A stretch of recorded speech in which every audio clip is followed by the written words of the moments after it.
it was intimidating. When you start playing online, Mm. you'll never look back. Blink for a second, your niggas are married. I'm Hey. telling you, huh?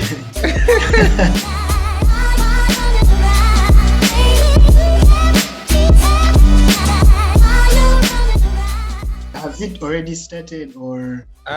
Yeah, I don't want it to be very serious. I just want it to be a normal conversation because ideally it's been a long time. Like the first time I realized that you were like doing music, I was like, what? I was shocked.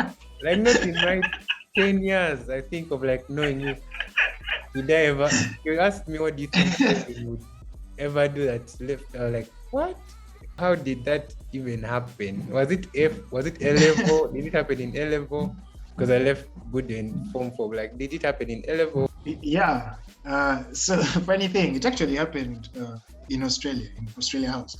Oh, So yeah, it was A level. You remember Wycliffe? Yeah. So Budo had this band night, right? I think I don't know if it was once or twice there was a band night.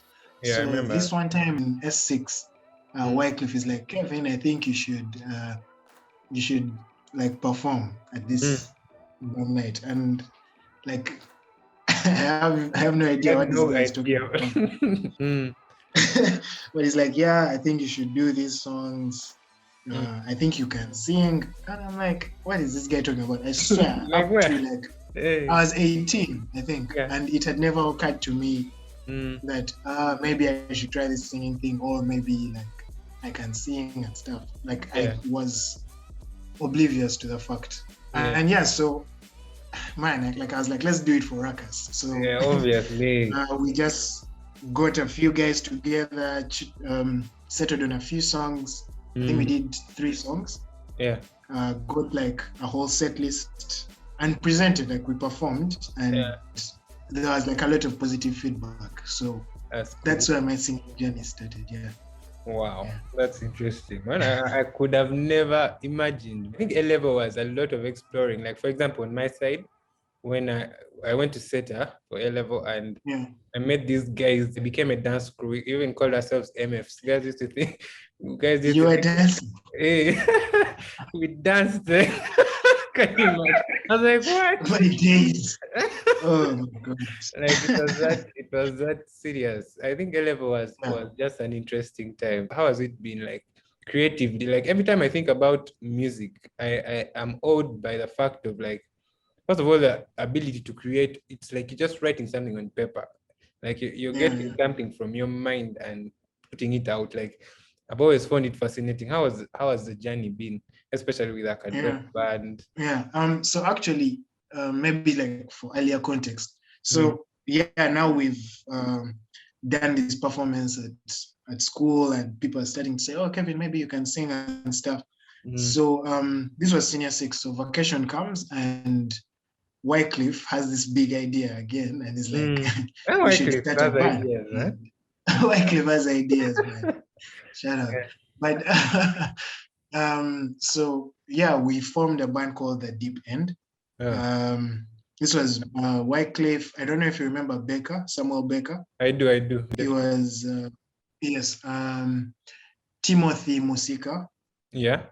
So it was like Budonians, but guys in VAC. So we formed the Deep End band, tried rehearsing, practicing for when our big break would come. Trying to book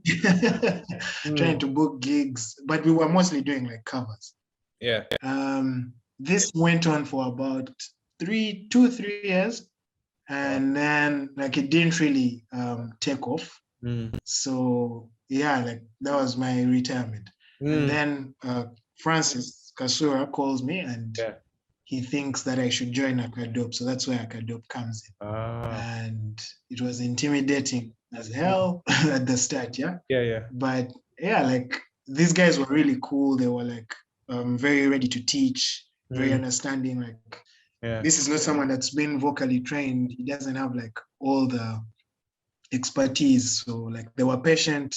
Yeah, and eventually like it actually became a big thing. Akadope started to be on like a lot of people's lips. I think it was formed around 2016. It has now been about 5 years, and like it's going strong. Obviously, Yeah. I'm not there now, but it's still going strong. Playing. They're still doing gigs. Creatively, we've worked on music. We've created like our own original music. That was interesting. How was that? Because so what we would do was we come up with melodies. So you have like maybe the lead guitar and the keys. You come up with a melody, then they give it to you. They're like, Kevin, go listen to this and just search yourself internally and see what you're feeling and write to it, you know? Yeah. So that's what we started doing, and that's how we started creating a few of our songs. Yeah. But more recently, when we had the lockdown, we had this idea to make an album. But obviously, this was still in Uganda, and we couldn't link up, right? It was when the lockdown was at its peak. So a lot of the songs there were created by everyone is home. You maybe play something small on your guitar, record it. Someone plays on their keys, records that. You send it through WhatsApp, email. I listen to it. Essie, the female lead, listens to it. We write, we sing to it, we write to it, sing. Eventually, we kind of amalgamate, like merge these ideas together. And then we met at Abasa Ramirez's home. He's a producer. And everything came together. We made the final project, and one day it will see the light. One day for all the songs. So no, we actually did all the songs over the space of a weekend. I can't say how many songs. I can't go into detail. I get.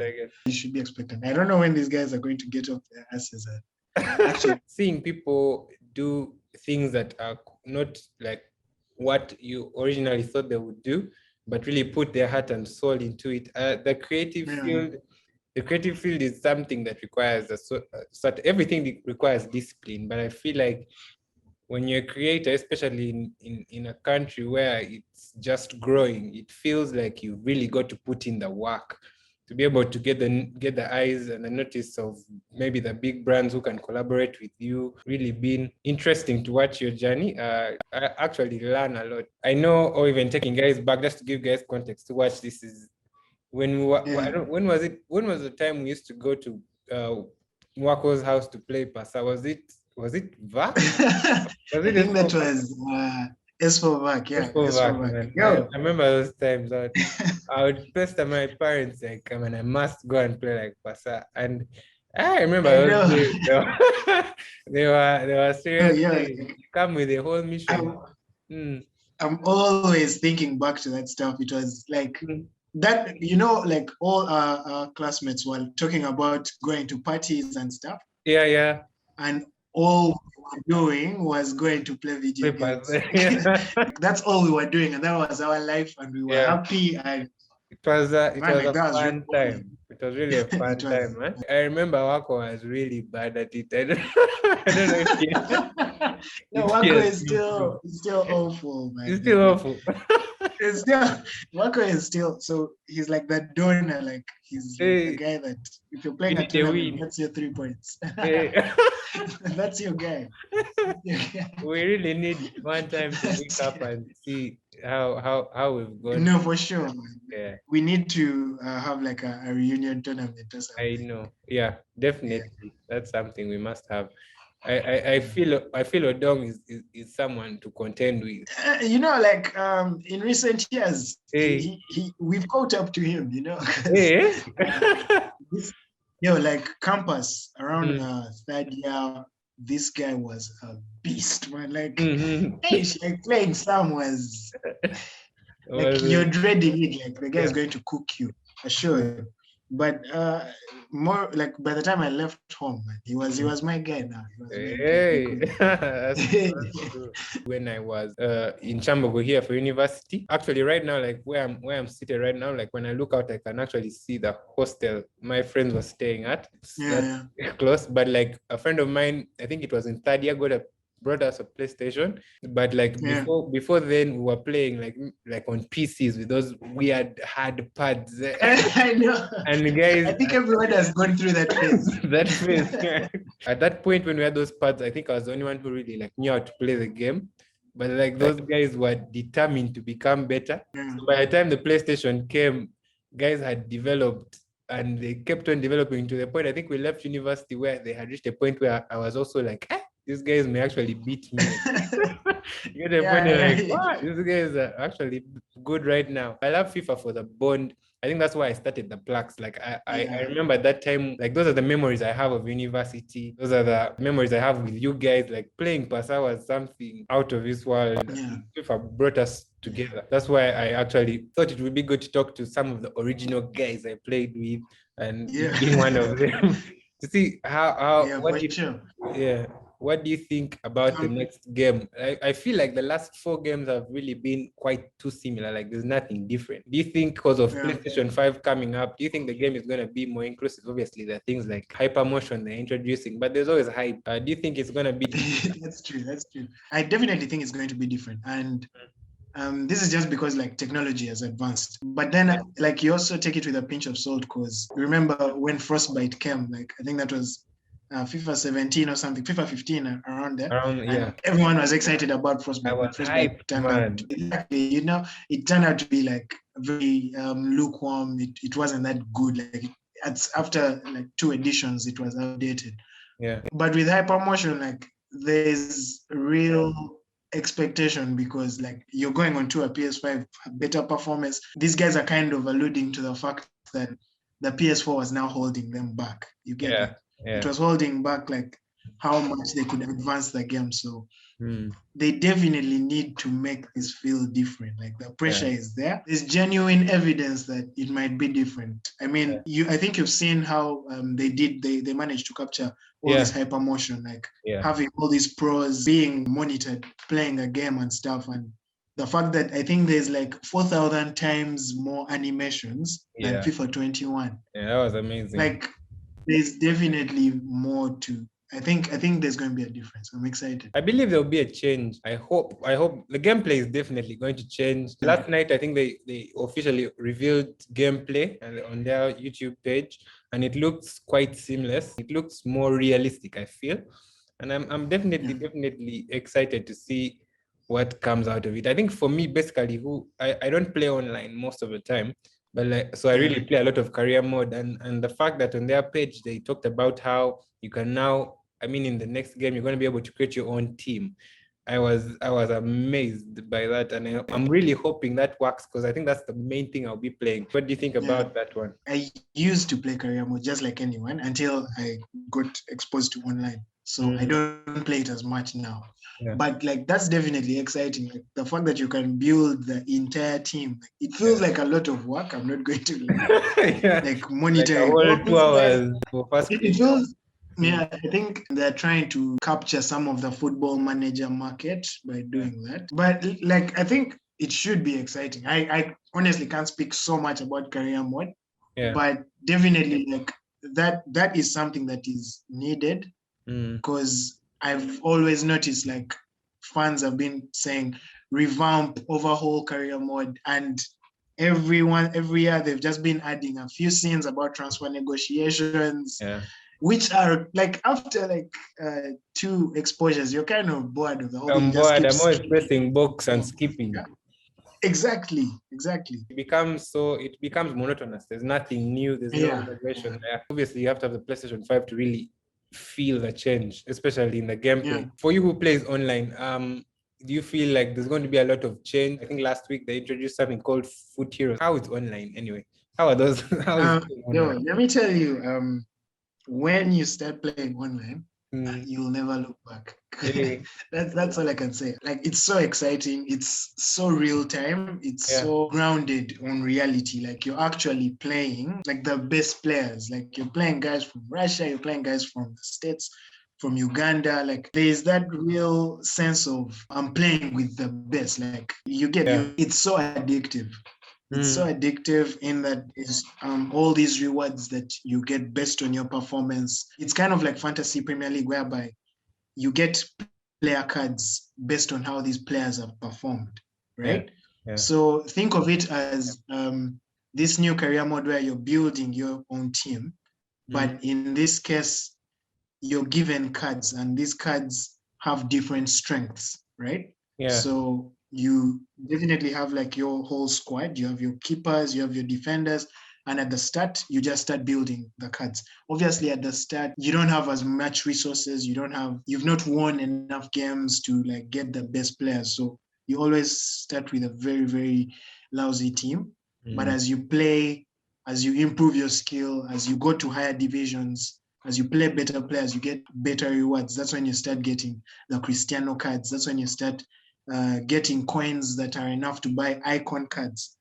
Icon cards, that's where David Beckham's, the Ronaldo of Brazil come in. Yeah. And this is like a perfect segue into Foot Heroes. Foot Heroes is kind of like icon cards, right? You have these retired players, and FIFA is giving you an option to have them in your team, right? Yeah. But the difference with icons is where I would go and get Zinedine Zidane, right? I can buy Zinedine Zidane, he's an icon, and incorporate him into any team. It doesn't matter if my players are English Premier League players. It doesn't matter if they are from Uganda. It doesn't matter if they're from South Africa or England. The chemistry with Zidane is going to be perfect. Yeah. Like the link up with Zidane is going to be perfect. It's going to be 100 because he's an icon card. But the difference with Foot Heroes is these are retired players that maybe were not as world class as the Zidanes. Because I think I've seen Clint Dempsey, right? Yeah. So Clint Dempsey was a good player. Like everyone knows like Clint Dempsey, right? But he wasn't Zidane level. He wasn't Ronaldo, Dalima level. So that's what the Foot Hero cards are. They're like the lower level of the icon. And another thing is you need chemistry for Foot Hero cards. So if you're going to have Clint Dempsey, he's American and he played in the Premier League. So if your squad is La Liga best, then he's going to have awful chemistry and it's going to be worthless to you. Yeah. So then you need to have, you'd want Clint Dempsey if you have a Premier League best squad. So that's the difference with the icon cards. Yeah. So when you think about it entirely, it's not an overhaul. It's not a big change. It's more like they've just introduced a new type of card. Yeah. Like how you'd have a player of the season card. On the foot side, I wouldn't say they've changed so much, but they've introduced a new card it could be valuable. Yeah. I'm expectant for it. I can't wait for it to come back and we play our game. I also expectant. I've forgotten your travel, that's right. But we shall. No, hopefully by the time I'm back, we have that PS5 and we can really do that enjoy proper the game. next year. Yeah. Recently, you opened up a podcast, Cinephiles Anonymous. I know you had a podcast earlier on with Sam and I think Becca. Moses. And Moses. What inspired you to create Cinephiles? Am I pronouncing it the right way? Anyway. Yeah, that's the way. I don't know. So I've always liked creating. Like I've always liked movies. I've liked TV, music, and it's almost to a point where it's kind of obsessive, right? I don't watch a movie and move on. I watch a movie and I'm looking for the details. I'm looking for who directed it, who was a cinematographer. Like I'm going over and above, right? Trying to review it in my head. I have so many opinions about these things. I listen to a music album and I'm paying attention. Like I really want to form an opinion on these things. Because of being that kind of person, I've always wanted people like to listen to my opinion. So I mean, you don't want your opinion sitting in your head or with just a few friends, right? So you want someone, like you want people to listen to you, listen to what you think. And because of that, that's how the first podcast was formed, the Opinionated Studios with a Playlist. Yeah. And that was from campus. We just wanted to share our opinions with the world, with whoever was willing to listen. It was the same thing with Cinephiles. I was here in SA. I mean, I'm doing my master's, but I have, like, there's time. Because, like, I'm not working right now, right? So I took leave of work. You have time, like, you read, you have your tests and stuff, but after that, like, you go hiking or whatever, and then eventually you come down to like, let's bring this back. Let's bring this back. Let's bring this idea back.